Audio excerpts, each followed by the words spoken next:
last time he shame deleted a video, last time Johnny Harris shame deleted a video, it wasn't even a video at all. It was actually correct. It was like a correct take about, it was a correct take about how he posted about how like settlers are anticipating or trying to go, like Israeli settlers are trying to go into southern Lebanon.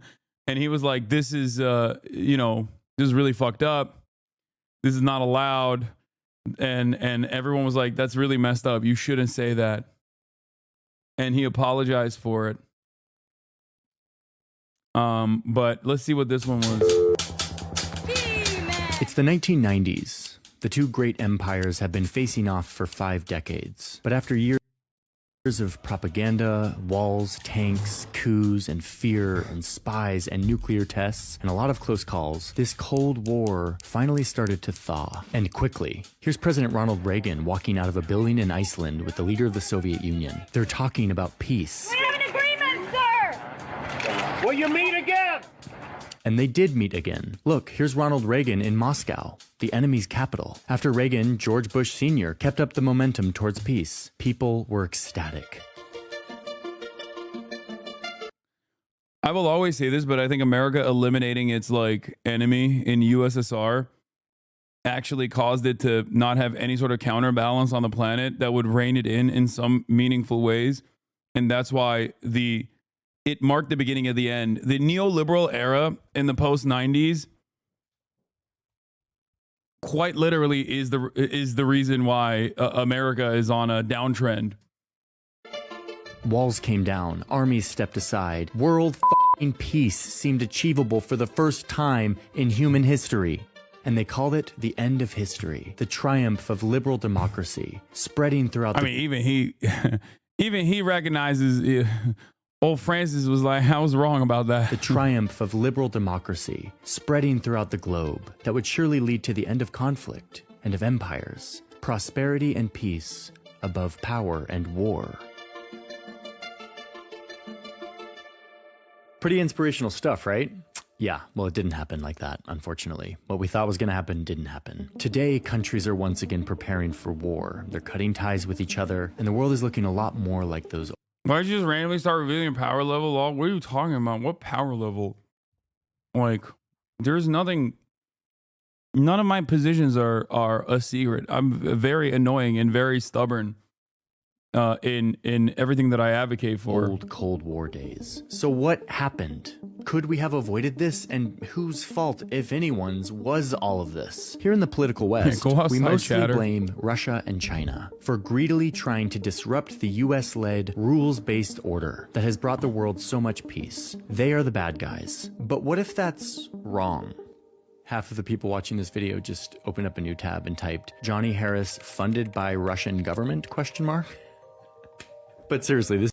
Didn't he delete this video for misinformation? Why not watch it when he re-releases it? I wanted to watch the video first and then watch his apology later and see what he said was misinformation. This video is going to be controversial because I'm going to... Chatter talking about how you don't talk about Marxism in a CNN interview or something, which is the normal thing to do. I know.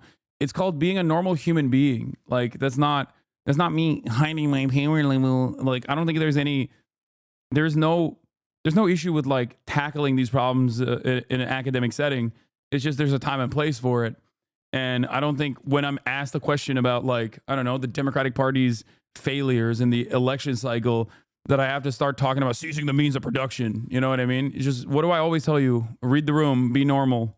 Talk about a narrative that we don't talk about much in the West, but I feel like is vital for us to understand and to explore. Today, I'm intentionally going to take off my normal lens of my biases and my versions of history that I'm exposed to most, and intentionally put on a different lens, seeing a version of history where the West isn't necessarily the good guy in recent decades. I'm doing this because I think this kind of thinking is exactly how we better understand each other.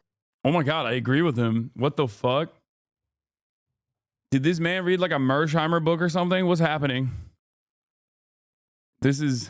how we can better understand how we got ourselves into another Cold War. And I think from this narrative, though I don't agree with every aspect of it, I think there are lessons we can learn. Lessons that hopefully can help us avoid another catastrophic global conflict. As always, the sources for every assertion in this video are in a document that is linked in the description. And with that, let me show you how the West created the new Cold War.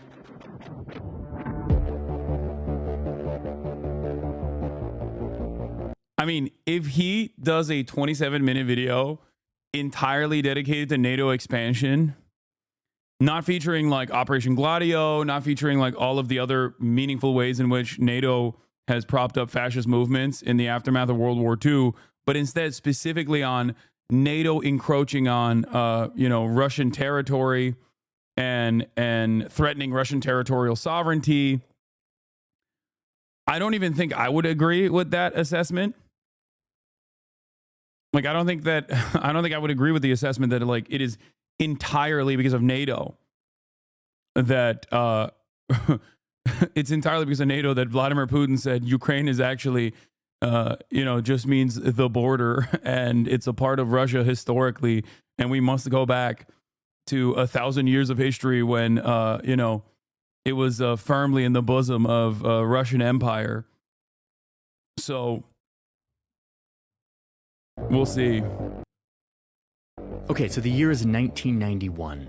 The Cold War is over, thanks in large part to this guy, who we saw earlier being all lovey-dovey with Reagan and Bush. Mikhail Gorbachev was the last Soviet leader, and he was laser-focused on peace, on de-escalating tensions between the two empires. Gorbachev said, look guys, this Cold War, we don't need it. We need to move beyond it, especially in the age of nuclear war, which could destroy all of humanity. That's Richard Sakwa, an expert on the geopolitics of this time, whose book is a rigorous academic argument for the narrative I'm exploring today. The Cold War ended, the Berlin Wall came down, the Soviet Union is integrated into 15 other states. The biggest of those countries was Russia, which was the continuation of the Soviet Union's government. The answer was clear for most people. The United States and its allies were the victors in this war. Capitalism and democracy had prevailed, while communism and autocracy had collapsed into itself. But wait a minute, that's not how Russia saw it. Russia is not a defeated power. It never. Moscow was something like Germany or Japan in 1945. It wanted to be a co-creator of a post-Cold War order.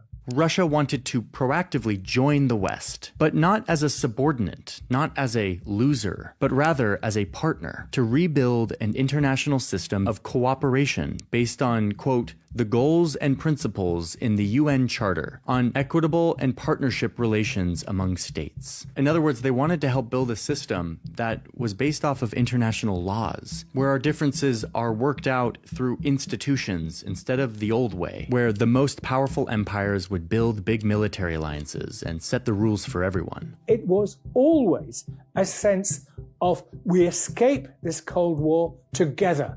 There are no winners in a Cold War, only losers, but they're only winners in ending a Cold War. Yeah, I don't have an issue with this statement so far.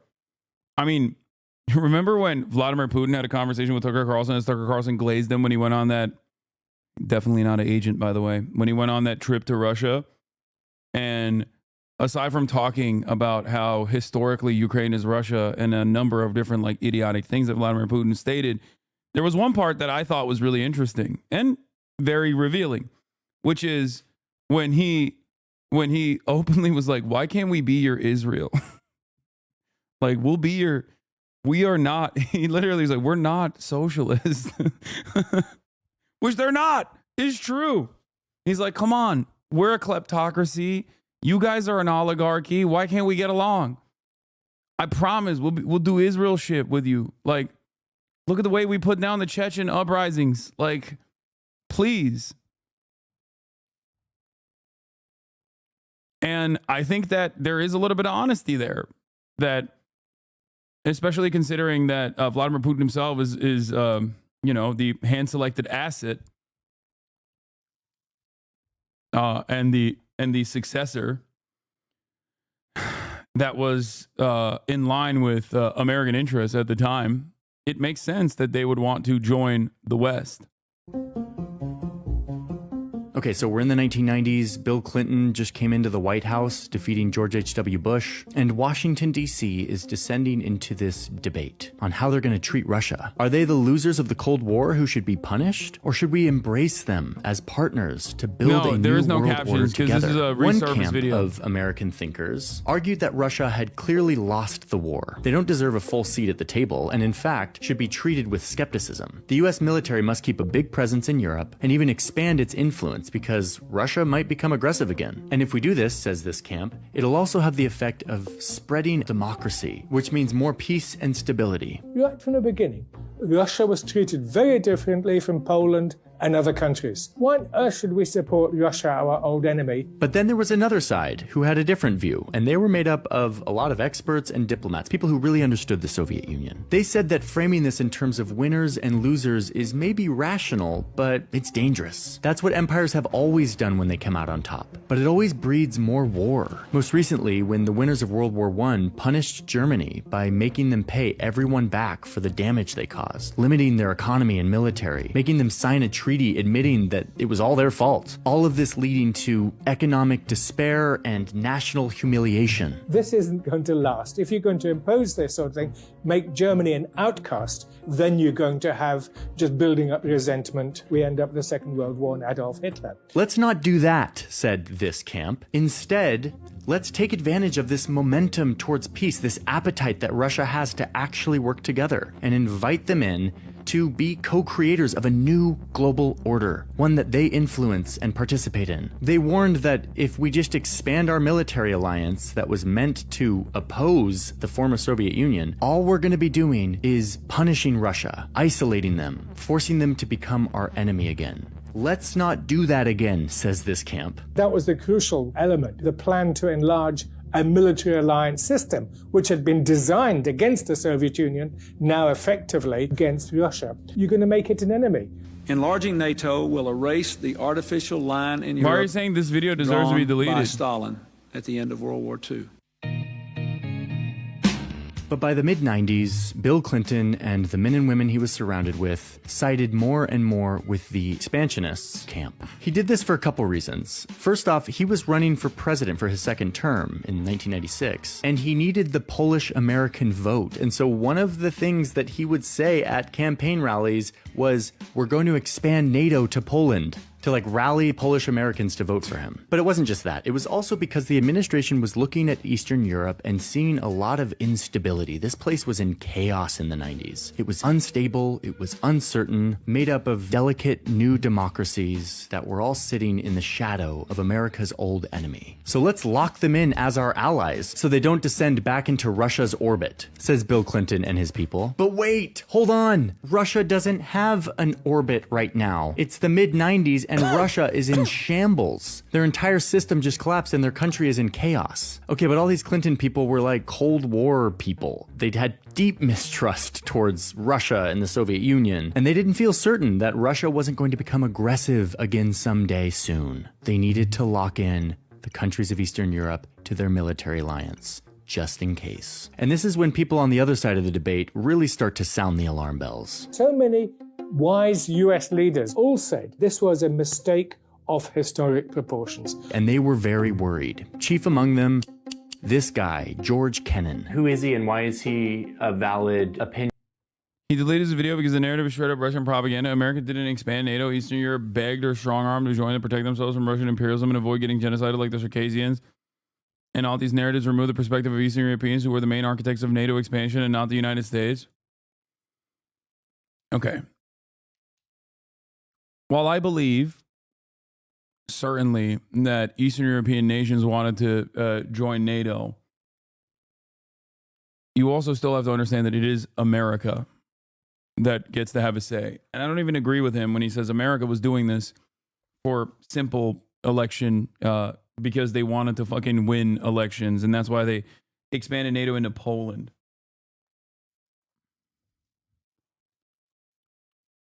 Or that these people were like genuinely maybe a little too concerned with Russia because of Cold War era resentment.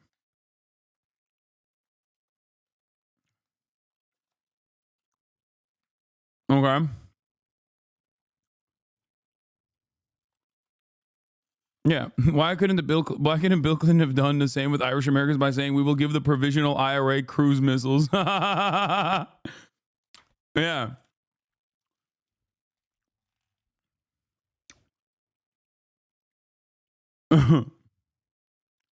There's a non-zero chance Johnny will DMCA clip channels reactions to this on YouTube. Yeah, don't clip this, chatters who operate fan channels. I just wanted to see this.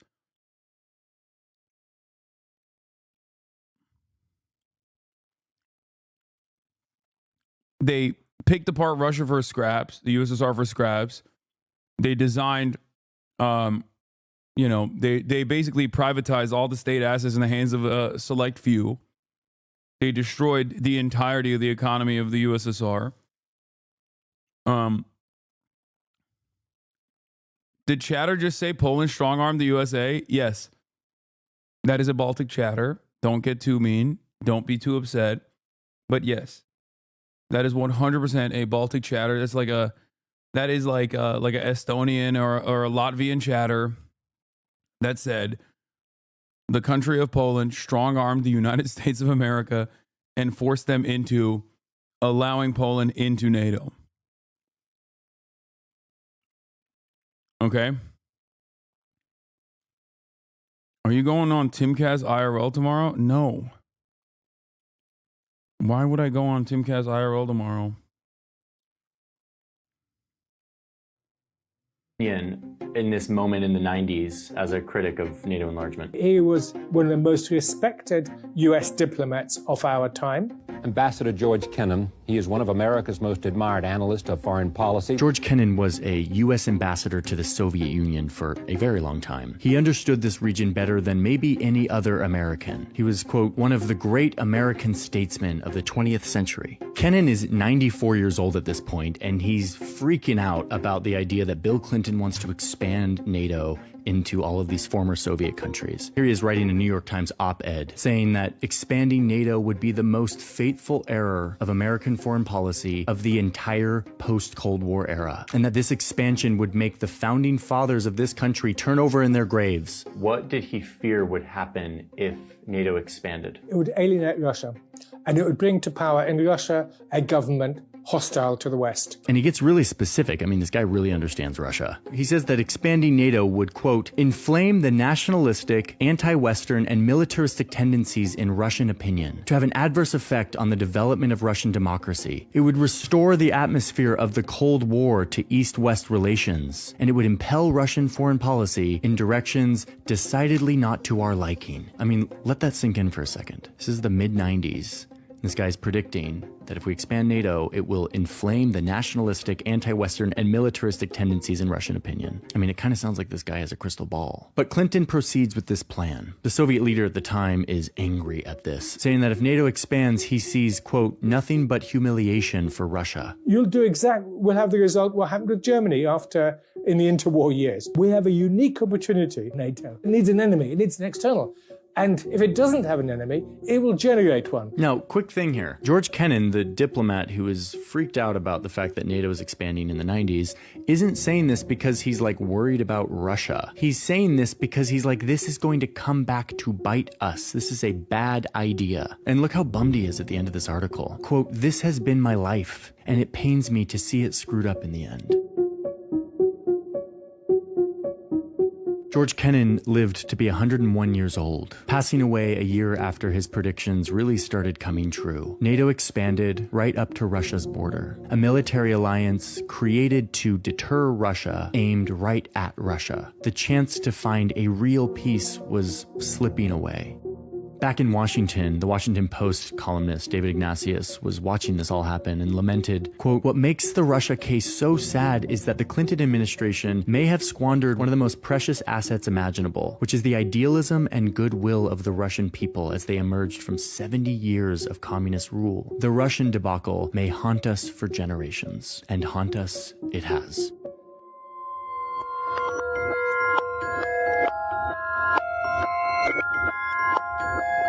Okay, but Hold on, let's just check in really quick, because I know some of you were like, whoa, what is this guy saying? Let me make a few points very clear. The US deciding to shape the decisions in post-Cold War Europe so that NATO would expand was the rational thing to do. Any rational big country looking out for its self-interest would probably do the same. This is how powerful countries are expected. Wait, I don't understand. He spent the first 12 minutes talking about like potentially having reconstruction efforts after the dissolution of the USSR would have been more beneficial for their interests, showing this opinion that is not exactly commonplace in American discourse, only to turn around and be like, no, but it was in our self-interest. It was in our best interest. I mean, there's two ways of going about it. And yes, increased militancy and a protection racket in the form of NATO that offers steady defense contractors a job over and over again, and having like a united enemy is one way to go about it. But I happen to believe that that is the reason why that's the reason why we exist under American military Keynesianism, and that that is the remaining industry that we have in this country. Talking about realism now, you were right. He's literally read a Mersheimer book. I don't think so. I think he read the book that he's Skeptical of talking their former about. enemy who they just fought the last 50 years of tense proxy war with. They had a right to do this, and the countries who joined NATO had a right to do it too, and they joined for their own desires, their own free will. No one forced them. What I'm trying to say here is that while they did make a rational strategic decision, what they could have done in this really opportune window of potential peace is make the perhaps less rational self-serving decision to say, you know what, Russia, old enemy of ours, we don't really trust you, but we see that you are earnest in trying to build a positive peace in Europe and around the world. We see that you have national pride and that you're not going to be subservient to the United States in building that peace. And so come to the table and let's work on this together. Let's roll up our sleeves and do whatever it takes to make sure that we don't end up in another global conflict, because those are really bad. American leaders could have done this in the 90s. And in fact, we already kind of had a great blueprint on where to start. If we had had this charter a few years ago, and above all, the will to use it, millions now dead would be alive. After the world almost completely ripped itself apart in the Second World War, we all came together and built a new world order that would ensure that this wouldn't happen again. Peace, the world decided, would only be achieved if we embraced our former enemies and then created a set of laws and agreements, treaties and charters that would set up some common rules for everyone. Governments could run their countries as they... I feel like this also still loops back around to American imperialism, where it's like we could have Marshall planned the former USSR nation states, including Russia. And then that way we could have used them better against like other enemies down the line, like China, which is the Vivek Ramaswamy take. Just, you know, a couple decades too late. Like, it's literally like, why don't we bring Russia into NATO as well? Marshall plan them. Instead of shock therapy, Marshall plan them. And then now they're an ally. Now they're an asset. And then now we even more powerful force. Permanent American dominance. Pleased, but when doing stuff on the international stage, they had to obey the rules. The most powerful countries would get some special leadership privileges, but even they had to still obey the rules, which was a big change from the old days, where big powerful empires set the rules in their region and no one could tell them otherwise. And guess what? In the aftermath of World War II, we kind of did it. We set up this system and we all agreed to it. This system started with the United Nations, but soon grew into something much bigger, much more powerful. The United Nations is just a centerpiece of a larger international system. And on its basis, we have the UN Charter in 1948, the Universal Declaration of Human Rights. The United States, being the most powerful country, took a natural leadership role in this system, ensuring that countries would abide by the new rules. The United States, I respect its leadership as the most powerful state after the Second World War, it's most appropriate that it should take a lead in all sorts of international affairs. However, it should do that within the framework of this sovereign internationalism. Okay, but this system kind of struggled to fully get off the ground because almost immediately the United States and Soviet Union became locked in this power struggle that is the Cold War. Both Yeah, one could almost make the assertion that, yeah, they had their eyes on the prize, and very quickly after World War II, they were like, well, the real enemy is right there.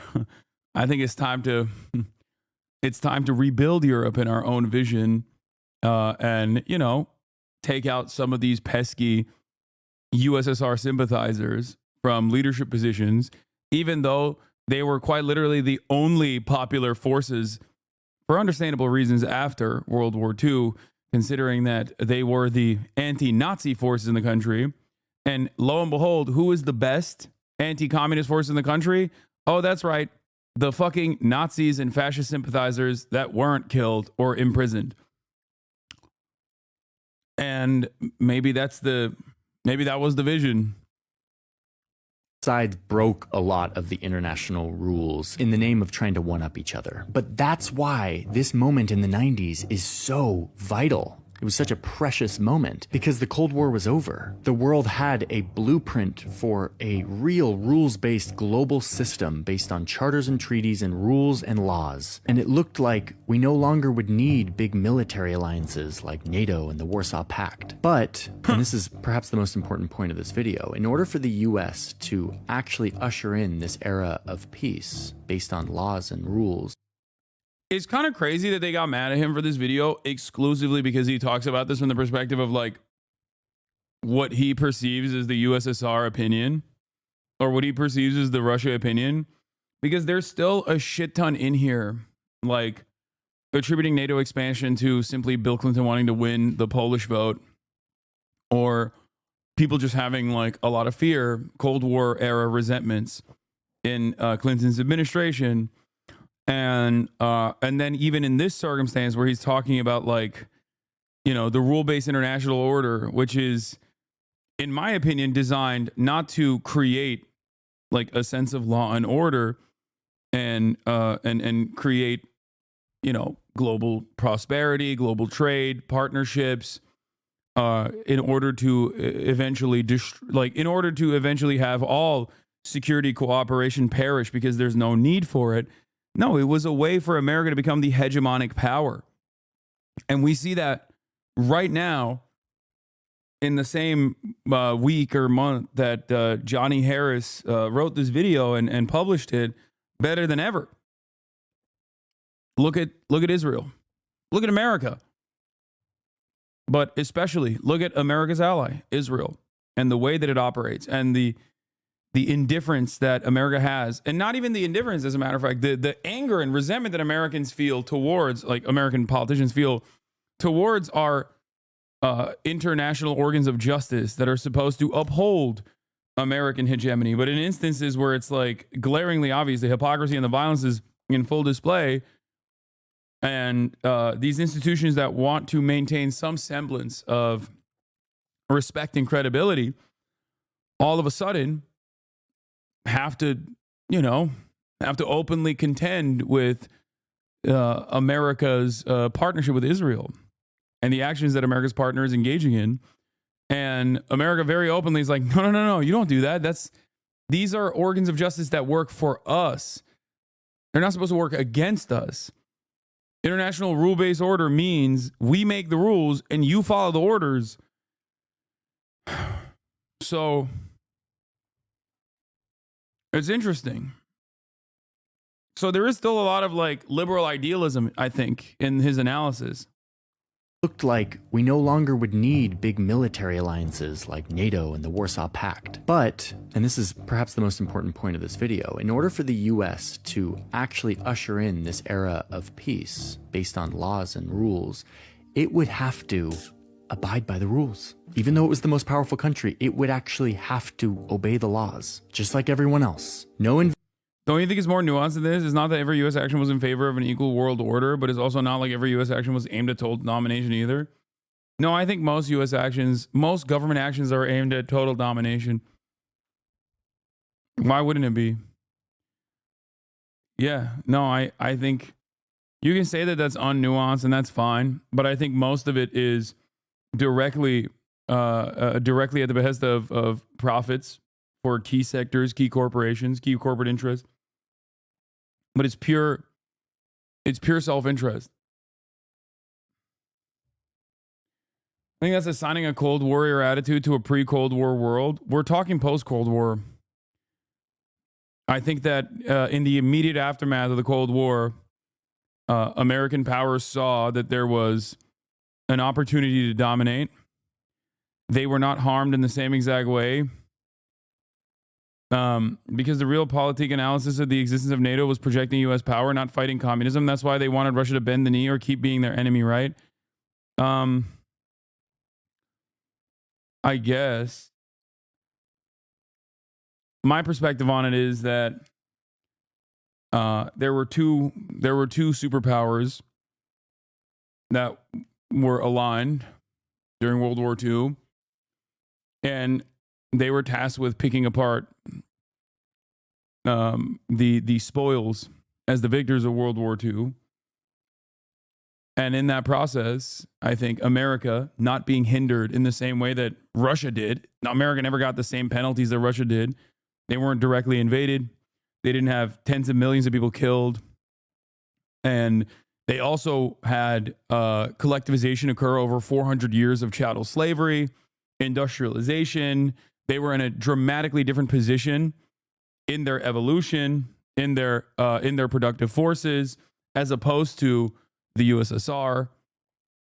So all of that created a fantastic opportunity for America to dominate the other party during World War II that was ideologically directly opposed to America, who even in the FDR era was at most moving towards social democracy, but never fully subscribing to any sort of serious anti-capitalist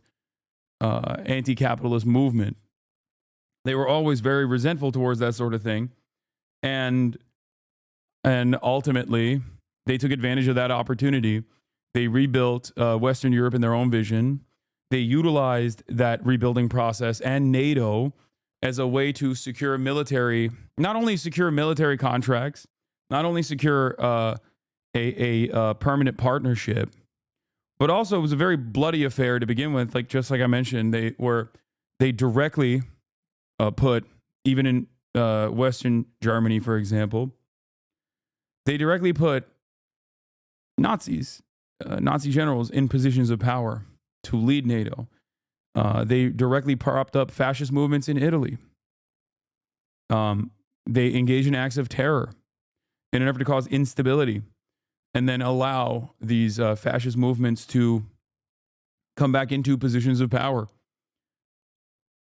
The idea that every country was, especially even in Western Europe, every country was like super on board with NATO in its inception is completely wrong. As a matter of fact, France comes to mind immediately in its history, where a lot of the European allies saw NATO as putting crosshairs on them unnecessarily. They looked at the USSR and they were like, but they're right there. They were incredibly important in the liberation of Europe. Why the fuck would we want to see them as enemies? I'm sure, I mean, there were liberal capitalists in these countries as well. They certainly also saw USSR as a threat to their profits, to their current existing hierarchy that they wanted to maintain. But ultimately, most of the public was not as diametrically opposed to the USSR as people are now. So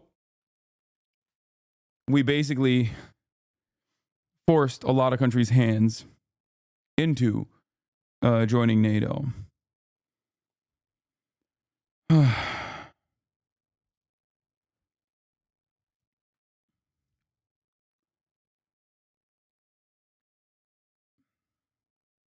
invading countries without the permission of the group, no giving special privileges to countries you like, no intervening in other countries' affairs to make them look more like you. Like any other legal system, no one could be above the law or it undermines the legitimacy for everyone. After the end of the Cold War, we needed to establish a pan-continental European system. This should definitely not have been anti-American, but it should have been post-American. America then could go on to focus on its own development, its own infrastructure, its own people. But when you're the global superpower, unambiguously more powerful than every other country, it's really hard to give up a portion of that power to play by the rules like everybody else.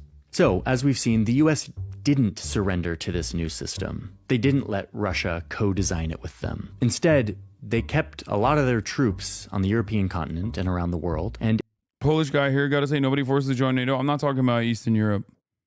I'm talking about Western Europe. Expanded their military alliance. And it's not like the US just gave up on an international rules. We're talking about during the Cold War. The inception of NATO, the origins of NATO, and why it originally existed. Based order. They continued to promote an international system, but instead of a true rules-based international other country, it's really hard to give up a portion of that power to play by the rules like everybody else. So, as we've seen, the US didn't surrender to this new system. They didn't let Russia co-design it with them. Instead, they kept a lot of their troops on the European continent and around the world and expanded their military alliance. And it's not like the US just gave up. Not to be weird, but the system that's being proposed sounds like it would further entrench capital just with less overt violence. Yes. No, absolutely. No, that is the argument. The counter argument here isn't that like NATO should not have existed in its inception, and that the counter argument here is that the USSR was truly an evil empire that must be fought back against every step of the way. But having said that, once the USSR was destroyed, they should have brought Russia into the sphere of American influence by doing a similar by doing a similar like Marshall Plan.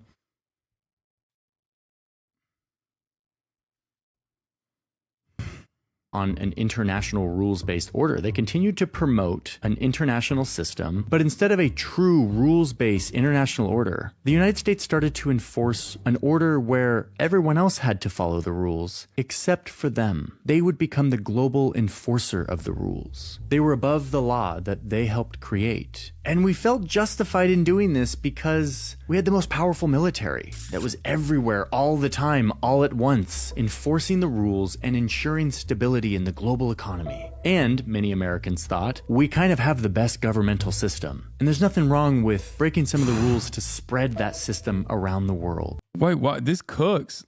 I mean, I don't know why he's... I mean, this is like... This is cooking, and I have my disagreements, but I don't know why he deleted this. After all, if all the countries adopt this system, there'll be more peace in the world. This is the view that we have the answers to history. Our societies are obviously demonstrably best. This messianic vision that we need to shape the world, educate the world, and if the world doesn't like it, we bash them over the head and use force. Yeah, JD Panjani came out. JD Panjani said permanent first world genocide. What the fuck? People called him a Russian asset. Sometimes you make content so good you have to delete it. Yeah, what the fuck? Make them see the light. Okay, I'm being a little bit cheeky about the United States' dominance over the global order and the hypocrisy built into that. But the fact is, the US being the global leader has led to an era of unprecedented peace and stability. The US protects the global economy. For who? Bro, this is why I get so mad at people who always say nothing ever happens. Yeah, bitch, to you. You live in Naperville. Like, yeah, of course nothing ever happens to you, dumbass. Okay? Motherfuckers will always be like, nothing ever happens. Nothing will ever happen. Yeah, nothing happens to you. We are sheltered from the violence of our actions. Okay? Like, I get it. I know. It's like saying that there is an unprecedented era. This led to an unprecedented era devoid of conflict is so crazy, because all you're doing in this time frame is, I guess, sheltering those in the heart of empire from the direct violence and instability that you are causing in an effort to set up a permanent unequal exchange process with the global south.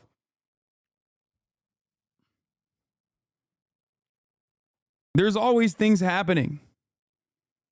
There's always things happening. Things never cease to happen. Okay? Things are always happening. It's just not happening to you. That's what that means. Economy, it ensures our financial system, it mediates peace deals and diplomacy, it responds to natural disasters, it sends peacekeeping forces, and does indeed enforce many of the rules of our global system. But my point here is that in doing so, it has also imbued itself with a status of being above those rules, able to break the rules. Yeah, even Fukuyama was like, things are happening, my bad. Like, he literally wrote an article being like, my life's work was wrong. Things are happening at an alarming rate all the time. Okay? I was wrong as fuck. Rules when it sees fit. This has led to double standards, and it's led to states like Russia, China, Brazil, Mexico, Indonesia, the list is quite long, who say, no, we don't want this. I mean, you know this feeling, right? It's like when the cop or the rich guy breaks the rules and they think they're above the law. It's the most infuriating thing. It violates our most basic sense of justice. And that's kind of what's happened around the world. I'm the last to be an anti-American, but I am anti-American when it becomes this aggressive, irresponsible, lawless statement. Real peace only comes when there is a system that everyone abides by. And if you don't do that, you end up with a system that produces a couple countries that are above the law and then a bunch of other countries that are angry because they see this as unfair. And they start to work to undermine the entire system, to change it, which is exactly what happens next. So, as predicted, NATO expands. And as predicted, Russia feels punished, isolated, and left out. Which, as predicted back in the 90s, this humiliation and isolation gives rise to politicians who rise to power by criticizing the West and promising to restore Russia's greatness in light of the great humiliation from the West. Vladimir Putin came to power right after NATO started to enlarge. And at the beginning, he said he wanted to join NATO.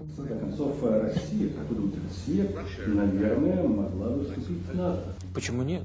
But with time, as the US left Russia out of this new security system in Europe, the Russian people started to become more and more angry at the West. And Putin started to play to that anger. Or, in the words of Crystal Ball George Kennan back in the 90s, the expansion of NATO inflamed the nationalistic, anti-Western, and militaristic tendencies in Russian opinion. You can see this. Putin becomes more and more of a nationalistic zealot, rallying the pride of Russian greatness, calling for the restoration of Russian. Yeah, I'm pro-Russia because they're fighting against woke. That's why. This is when will he start talking about how Russia is fighting against the woke? That's the most important aspect of this for me. I mean, I don't think that this is incorrect. You don't have to agree with Russia to recognize. You don't have to agree with Russia or its actions, specifically in Ukraine or in general, in its own internal affairs, to understand why politicians outside of the orbit of American influence, outside of the sphere of American influence, would see it as beneficial to consistently ham up anti-American statements, anti-Western statements. You know, I will watch his apologies after this.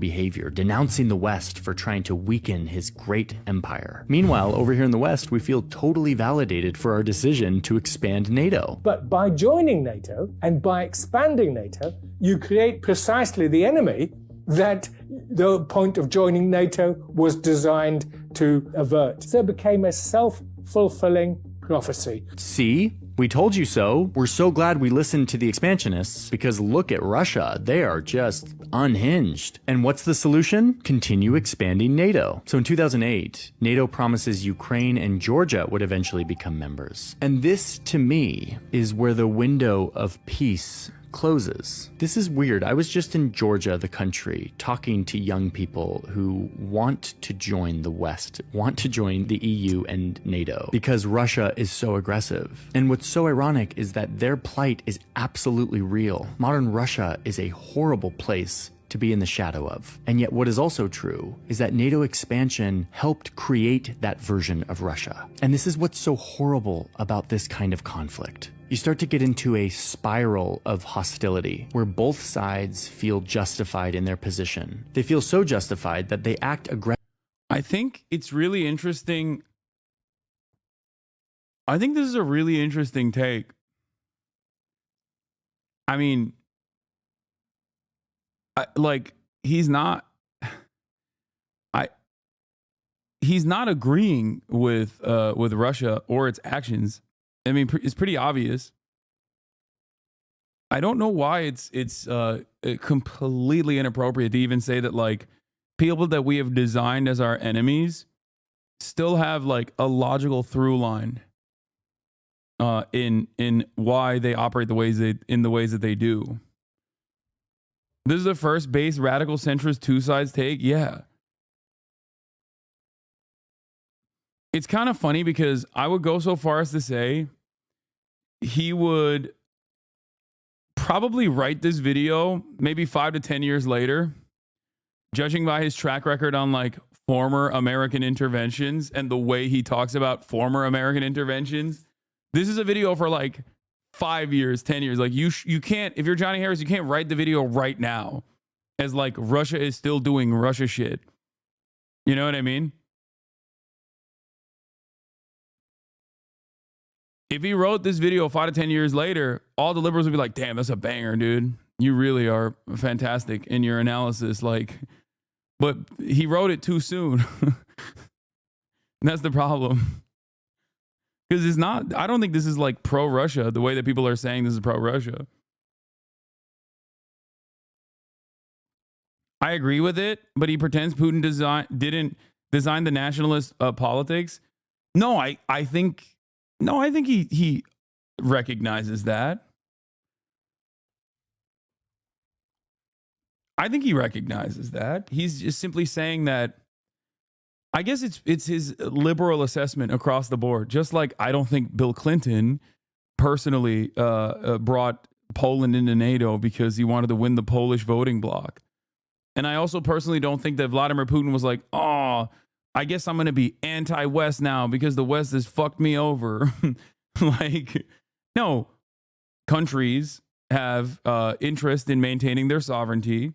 They have material interests. I'm sure that Vladimir Putin being our guy originally meant that, yeah, he probably recognized that he could either be in the sphere of Western influence, which would have given him and his cronies a lot more opportunity to dominate Russian existence in the exact way that they do now, but without any sort of Western pushback whatsoever. Okay. And they could have been a wonderful, loyal servant of American empire. But that doesn't mean that he's not like inherently nationalistic or inherently self-interested.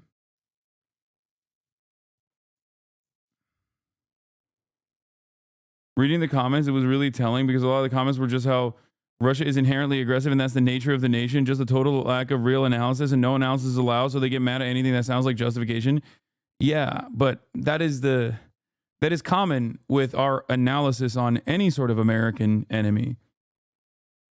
Any country or non-state actor that is created as a villain in American society in an effort to justify American military action creates that exact same resentment towards those who go, wait a minute, I want to see like a different perspective here. Like, why is Russia behaving this way?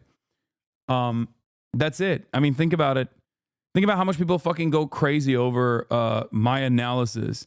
Not even justification, but my analysis over how like these non-state actors that are consistently resisting against American imperialism, both throughout history and certainly currently against Israel, like,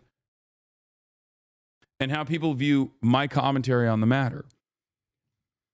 The reason why they view it as like the reason why they view what I do to be inherently hostile is because like they don't want to hear it. They don't want to hear that these people have like their own personal autonomy.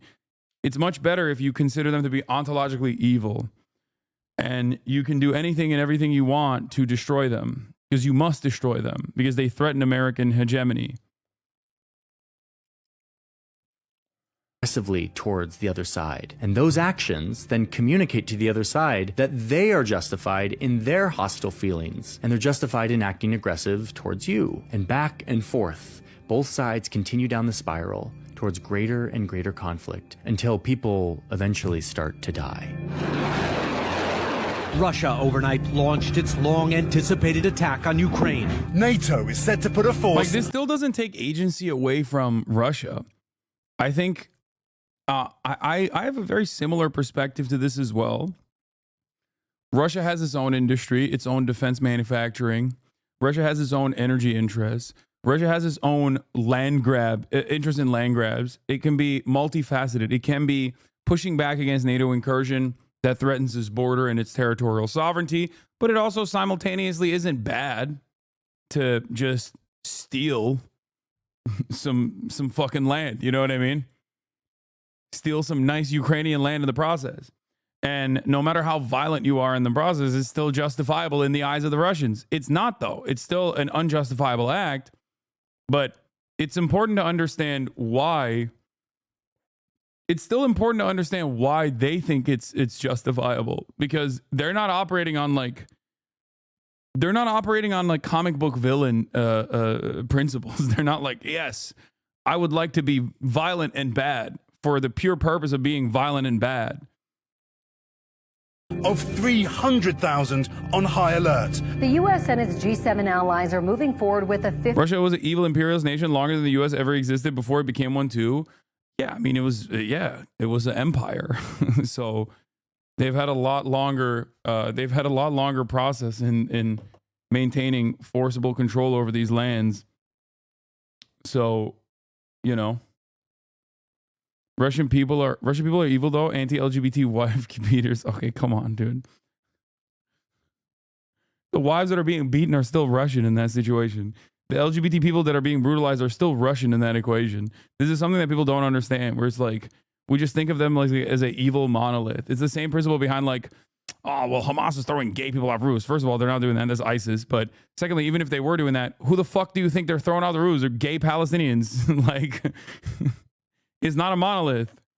$50 billion loan package to help Ukraine fight Russia. The point of NATO today is to deal with the outcome of its own existence. So, is Vladimir Putin's invasion of Ukraine justified? No, absolutely not. As I was reporting and writing on this, I was thinking of the people in Ukraine. I talk to some of them every once in a while. And if I were one of them, I would feel angry and sensitive to any version of this kind of thinking, anything that would give a shred of justification for the horrific war that Vladimir Putin has decided to enact to rip this country apart. So let me be crystal clear. Vladimir Putin started a war of choice and sold it to his people through lies and grand delusion. I mean, we do that too, by the way. I mean, that's why I always used to say, like, I criticize Putin for doing America shit. And whenever I used to bring this up, people get so mad at me because there's still this like underlying America kind of good attitude that a lot of people have. When I compare what Vladimir Putin was doing to America, I was saying it's the most evil thing you can do, which is so funny when people just like literally thought I was justifying their actions. It's like, no, I don't justify America's actions either. That's it. Lying and being like, oh yeah, we're denazifying Ukraine. Okay, dude, sure. Like claiming that there is an ancient claim to the lands that you are overtaking in Ukraine. It's like, you know, it's America shit. rhetoric and has gone on to bomb civilians and rip apart a country that was pursuing its own right within its region. It is a travesty and a moral failing, and it should be condemned. And yet that full-throated condemnation should not make us blind to the backstory that explains how we got here. There's a difference between explaining a war and justifying it. What I'm doing is explaining the position and trying to get as much accuracy in the technical detail. Just a note on the psychology of all of this. I find myself in this situation a lot. I explore borders and the history of borders a lot in my work, especially when I go to the actual place where a line on a map causes tension and conflict. I always feel a sense of two kinds of blame. The first kind is the easy one. It's who's to immediately blame for the conflict at the time. It's usually some leader who decided to invade, some regime that has decided to occupy. And yet when you look into it, there's always a deeper blame to be Is this levied. an ad? In most of the places I go, that blame is historical. It's to be applied to the great powers that drew those lines in the first place, that created those identities that are now fighting each other. In the case of a lot of borders I go to, it's the British. And it's become this kind of meme in the Okay, to be fair, it's almost always what's the age-old saying? It's like if you want to blame a country, if you want to blame one country for everything, you can blame England first, like the British first, and then America second. Fuck it, you could blame America on the English too. It's always the British. Comments whenever I go to a former British colony that this conflict looks like a civil war between two groups, but really it's the British that's to blame, even if the blame today is easier to be put on some greedy warlord. That's a weird thing to parse through, but I get that same feeling in this case. This history doesn't justify Putin's invasion, but it does force us to ponder how we could have taken another path, a path that would have prevented us. Most common holiday in the world is Independence Day from the British. Oh my God, that's true. From ending up in this outcome. And to me, what this story clearly tells us is that in the future, when we're thinking about peace, we have to remember that peace will never come unless the big, powerful country puts down its sword and agrees to play by the rules that everyone else has to play by. No system of order and rule. Yeah, I mean, listen, after my Oxford and Cambridge Union speech, I know why they did it, okay? You can't stay on that fucking island, dude. Sun setting at 3 p.m., rainy all the goddamn time. I get it. I fucking get it, dude. I understand the epigenetic need for the British to leave that godforsaken island and go to a tropical destination where they got spices and shit for at least a little bit, okay? For at least a little bit of a period of time. Rules and laws can work unless everyone is subject to those laws. And if we're going to eradicate the curse of war, which is so natural to humans, it's only going to be by something totally strange and irrational, like the most powerful country deciding to give up some of its power and commit to a system of enlightened conflict through work. But that's great. So, I mean, it's very Libby, but like ultimately the counter to this is no, if America does that, then the power vacuum that is created will allow the big, bad, scary USSR to dominate the world. And that will be far too terrifying because those guys are, they're scary. And that was the justification during the Cold War. And now the current justification in the, second Cold War is if America is no longer the global hegemonic power, it will be China. And we don't know what those guys are up to. I don't understand their language, okay? They're always up to some tricks. That's the attitude that people have. So that is what I think causes a lot of people in the Western world to, even when they exhaust the logic of it all, the logic of American hegemony, this is the final conclusion that they arrive at. And not only is this an Orientalist perspective, but also on top of that, there's an air of uncertainty that human beings are naturally terrified of. And that sense of uncertainty and that sense of fear that they don't want to know what it would look like if America wasn't the dominant power is the reason why so many people end up saying, America does a lot of wrong, but at the end of the day, they're trying their best. And I think the alternative is far too scary. Words and institutions and laws and justice. A system that doesn't rely on who has the biggest military, who has the biggest alliance, who can make the most weapons the fastest. I believe that humanity will eventually get there. But for now, it looks like we're back on the spiral of conflict that usually only goes one direction. My hope is that we can look back and learn from our mistakes. You know, I actually have a great belief that the United States periodically... Yeah, I get why people are a bit mad at this video, bro. Come on. He's saying that, like, America fucked up by not dominating Russia in the same way that it did Western Europe in the aftermath of the Cold War,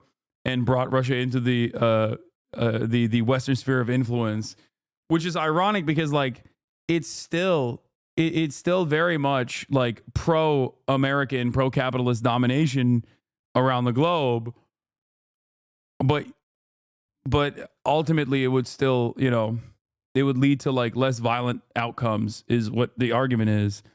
It's not necessarily critically examining the Cold War at all. It's just taking for granted that America is still on the right side of history, but they fucked up by not bringing Russia into America's sphere of influence. It does have the capacity to renew itself, an amazing capacity to provide that leadership that we want to see from the United States, which is enlightened leadership for peace and development of the sort talked about by Eisenhower and Kennedy. We want a better West to emerge out of this.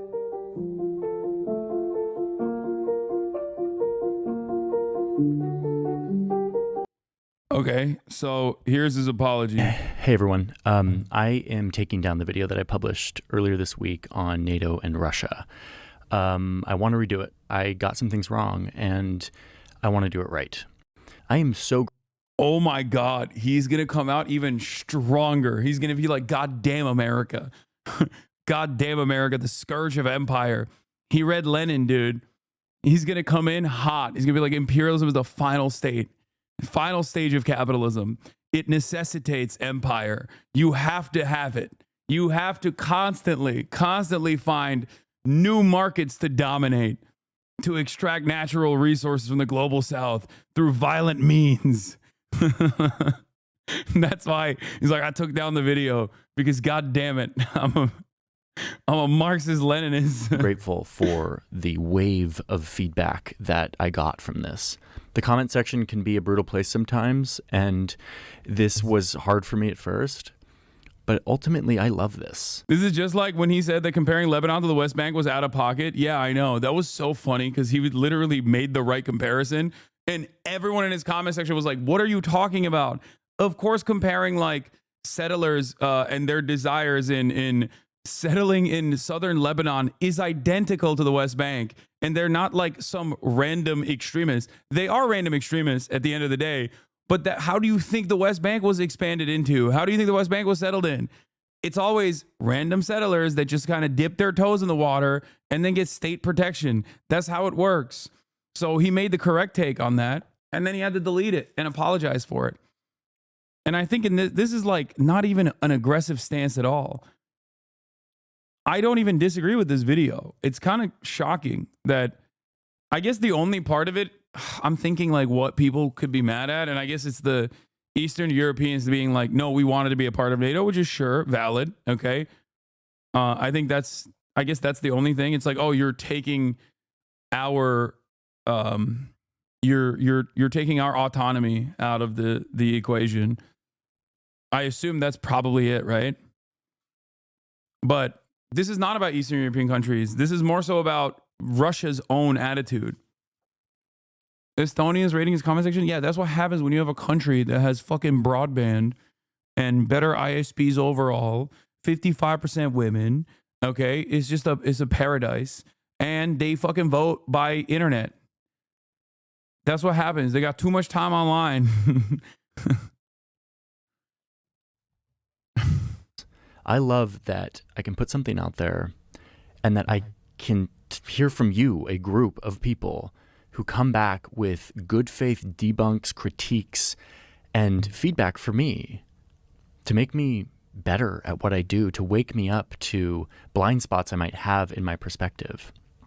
I deeply appreciate it. It's kind of crazy because that's the first time he actually critically examined a blind spot, in my opinion, where he didn't like... He approached the subject matter from the perspective of the enemies. Like literally, that's the first one of the first instances where I've seen Johnny Harris do that. And I think it's a healthy practice, even if you don't agree with him. I don't fucking agree with Russia's actions in Ukraine, but I think it's still important to understand where they are coming from. Okay? Straight up. That. And like, the other side of it, like, I don't agree with Israel at all, but I still understand. And there's an endless amount of pro-Israeli opinions that you can encounter even if you don't want to on a regular basis, especially in mainstream institutions and in legacy publishers. But it's still important to understand where the fuck they're coming from. You know what I mean? I think it's a very important aspect of conflict resolution is understanding the motivations rather than just casting aside everyone as like ontologically evil and worthy of death and destruction. So I don't know. I spend a great deal of time trying to understand America's interests as well. Like where they're coming from. Living in the United States of America, it's a lot easier. Yeah, just remember the last time he deleted a video when he said Gaza was not a genocide because it would diminish the term. That was another video. You're right. That's another video that he deleted. And I believe that is the core of good journalism, being earnest about... Isn't the Russian motive for invasion the false pretense that there's a genocide against Russia by Ukraine? No, that's one of the many different motives. And it's denazification, it's NATO incursion.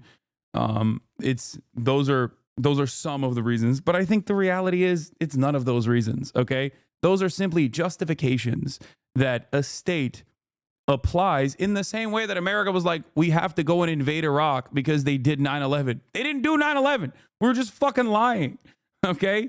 It's just pretext. You need pretext. You can't just be like, we're going to invade this country.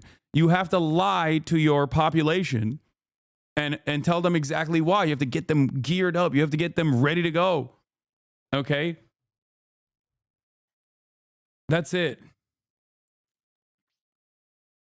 Seeking truth and knowing when you need to shift your perspective. So in this video, I'm just going to quickly get you up to speed on what I've learned, what I think I got wrong here, and also try to explain the intent behind publishing this video in the first place, because I kind of want your help on how to think about how to do a format like this. So first, what I got wrong here. It was clear to me. Except there are actual Nazis in Ukraine. Brother, we live in the United States of America, okay? Do you know what the Atomwaffen is? We got hella Nazis in our fucking military too. And so does the Russian military. That is a saying that like a country has Nazis in their ranks and then using that as a justification to invade them is so stupid. Yeah, it was a fantastic move by Vladimir Putin. Really, really excellent job. What did he do in the process? Hundreds of thousands of people are casualties, okay, either permanently wounded or fucking dead on both sides, destroyed everything, destroyed basically everything up to the entirety of Eastern Ukraine, mined it into oblivion, okay? And in order to make this incursion, he lost a shit ton of support, global destabilization. Overall, NATO is stronger than ever before, okay? It was a gift wrap. It was basically a gift basket, a fruit basket to every NATO general. Look at fucking Syria. And on top of that, at the end of the day, now that Ukraine is picked apart for scraps by Western capitalists, like the next guy is not going to be Zelensky. The next guy that comes into power is going to be one of the Nazis, okay? Because when you invade a country, you literally make the most right-wing, the most reactionary, the most violent forces the heroes. You make them emancipatory heroes, okay? Every country that has been invaded has inevitably become more nationalist as a consequence of that. And it's understandable that they feel that way. Of course.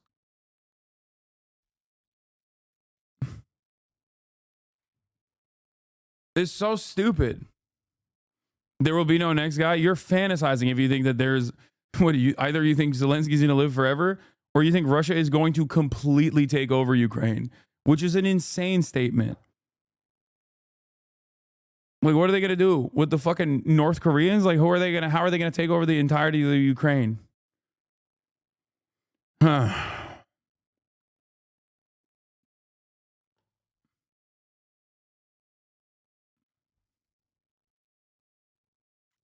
Anyway, from a lot of these comments, mostly from Eastern Europeans, that I omitted the valuable perspective from these Eastern European countries that were a huge part of this story. This piece should have more thoroughly included those perspectives.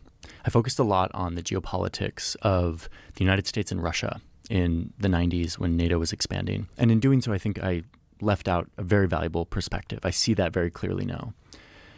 I also didn't show a sensitivity to what it means to live next to modern Russia, an expansionist, hostile state that is currently fighting a war of choice with its neighbor.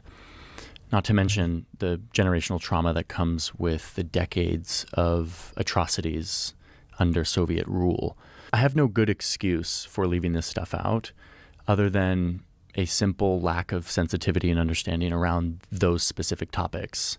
That's something I genuinely want to change, and I am genuinely sorry for treating such sensitive topics without the care that I think they deserve. What? This feedback was also heard by our sponsor. They have their own experience with Russia and NATO, and they didn't want to be associated with this. oh my God, they pulled his sponsorship down. Yo, NATO Andes are crazy, dude. They fucking rang up the manager. They made a boss call, unless he means the CIA. That's crazy. Now, I should be clear, sponsors have no editorial influence on what we cover, how we cover it. But them responding to your pushback is just another way that your voice is heard in all of this. So now let me explain why I made a video like this in the first place. I originally imagined this as the first of two videos. It depends on how long this war drags on for. Ukrainian front lines are collapsing right now. Ukraine has a manpower shortage, but the Russian economy is not looking good. Either Russian economy collapses or Ukraine manpower collapses. A race to see which happens first. I mean, yeah. And I think manpower is more important. That's it. Videos in a debate series where I take one piece of history and I treat it through two totally different perspectives. The first being NATO expansion as a missed opportunity for peace in the 90s. And the second being NATO expansion as the key for peace in the 90s for Eastern European states and for the world. This is a debate that academics and international relations scholars have. And when I was in grad school studying peace and conflict resolution, I had these kinds of debates. And I found them very valuable for learning. Even when I was engaging with stuff I didn't agree with, I found it useful. This is a type of conversation that we don't really have in news media today. It threatens to push us further into our ideological bunkers till eventually we can't even see the humanity of the people we disagree with. I want this channel and New Press as a whole to be a place where we can have the... Didn't he get literally sponsored by the World Economic Forum to talk about like new capitalism, stakeholder capitalism, not shareholder capitalism? Like, bro, I think your sponsors do feel like they do sometimes have a little bit of editorial control. You know what I'm saying? Like, I mean, come on. Maybe a little bit. A little bit. These kinds of debates where we can talk about these kinds of narratives, and to do so independent of any corporate or ideological influence. So in addition to leaving out some of these valuable perspectives of Eastern European countries, I think I also did a poor job of communicating my intent and setting up this kind of debate format more clearly.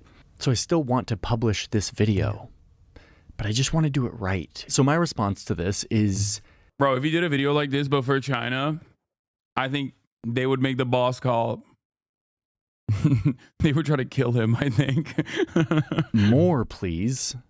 Like, even though this is uncomfortable for me, ultimately this is what I love about doing journalism on YouTube, where I get to directly publish to you, and then you get to give feedback to me, which makes my journalism better. So thank you to all of those who took time to give me feedback on this video and to point out where I missed the mark. Leave comments here in the description. I still to this day think his worst video was the Joe Rogan Glaze sesh.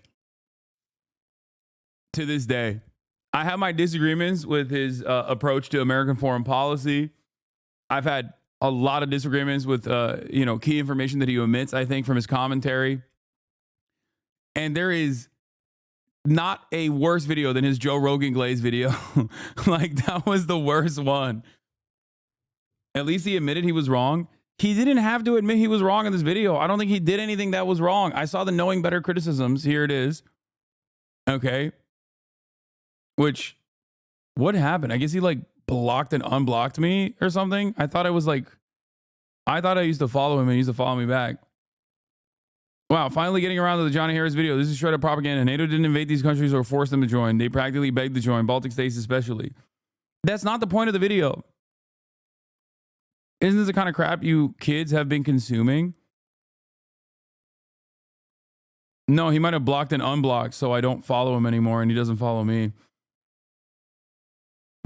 This is what Johnny Harris thinks those Baltic states should have done. They should have made the perhaps less self-serving decision and just sing kumbaya to their historically aggressive former enemy. What an insane take. Yeah. Yeah, Russia had so much territorial and imperial irredentist ambitions in the aftermath of the dissolution of the USSR. They'd have nothing. Oh, you can remove followers? Anyway, his primary interviews are Russian stooge who writes biased books about Ukraine. He also thinks Trump didn't collude with Russia in 2016. 2021 book Deception argues investigations of Russiagate allegations Donald Trump concluded with Russia to win were politically biased and based on unverified documents. He said the investigations polarized the U.S. and politicized the intelligence community, which greatly damaged the country and soured U.S.-Russia relations. Okay. Open democracy, pro-Russian bias, and lack of expertise on Ukraine. Described him as a pro-Putin scholar. Dude, people are so crazy. They're just like, they get so mad. I don't know, man. The coup video was pretty awful. Which one?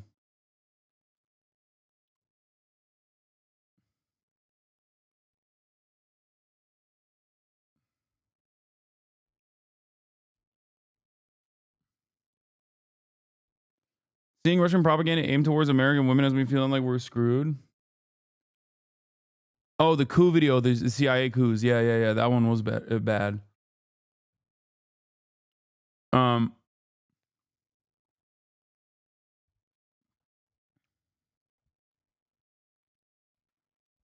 Harris keeps doing the exact same thing Tim Pool does. Scream the crazy part, whisper the sane part. First of all, Tim Pool does not ever whisper the sane part. That's insane. The U.S. dominated and never followed global rules, which has led to unprecedented peace and stability. Guess which one people will remember at the end of the video? What are you meaning? What are you saying? Why did you fucking rip this format of the actual... What? He didn't yell one part and then say the other part quietly. He just said it with the same... What? At this point, it's not even a criticism. You're just like writing one in all caps and then the other with no caps. Again, what an absolutely insane take. They wanted to join Russia because NATO because Russia is aggressive, but Russia is aggressive because they want to join NATO. Honestly, sounds like Georgia should join NATO. And this is the line that everyone is pointing to that says to saying he's being fair. He condemns Putin's invasion of Ukraine. After 20 minutes of justifying why Putin invaded Ukraine, though he prefers to call it explaining, I think Johnny Harris is not pro-Russia invading Ukraine. Brave take. Okay? I know. I think it's wild. I think people should be more... I think people should be more embarrassed to have such anti-intellectual ways of thinking, especially YouTube commentators who value their critical thinking skills and hail it as like one of their biggest strong suits. Like, it's just crazy. It's so weird.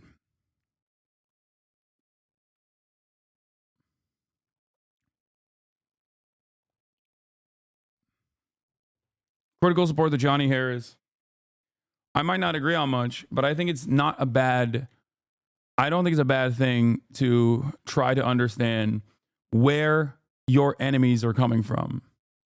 And anyone that says that is wrong and incorrect, and that you must assume that your enemies are ontologically evil. There's no logic to their ways of thinking.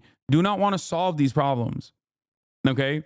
They do not want to solve these problems. It is anti-intellectual ways of thinking that I see far too many liberals comfortable with, especially in the past couple of years. It is very, very interesting to see, because liberals consistently hail themselves as champions of critical thought. And they're not like those stupid ass right wingers. They're not like those dumbass Republicans. Those Republicans, oh, they're stupid. They don't read. They're dumb.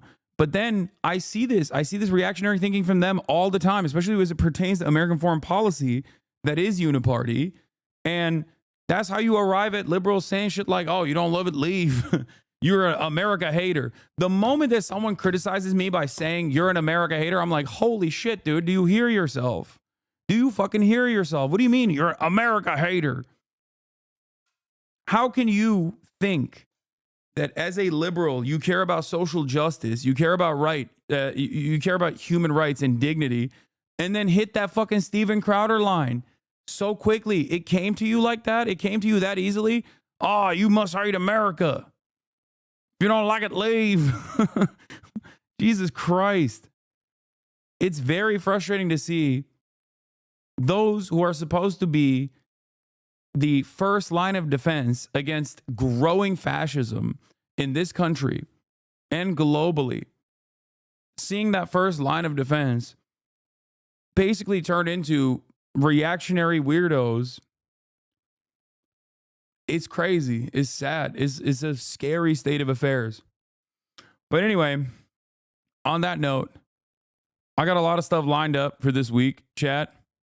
And I got to end the broadcast here. We did 8 hours.